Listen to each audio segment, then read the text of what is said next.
Ho hem vist a les xarxes socials, ho han explicat els informatius de ràdio i televisió, ho han publicat alguns diaris més agosarats. Hem comprovat com hi ha servidors públics dins de les forces de seguretat de l'Estat que en compte de donar llum no fan més que donar fum.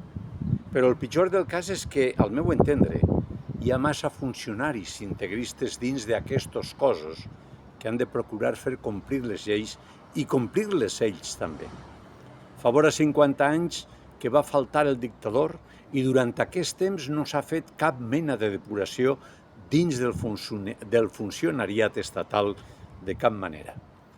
No ha hagut depuració ni en judicatura, ni en les forces de seguretat, ni en el magisteri, ni en el sector de la sanitat, ni tan sols dins dels adjudicataris de concessions de quioscos per a la distribució de drogues, com són els estancs.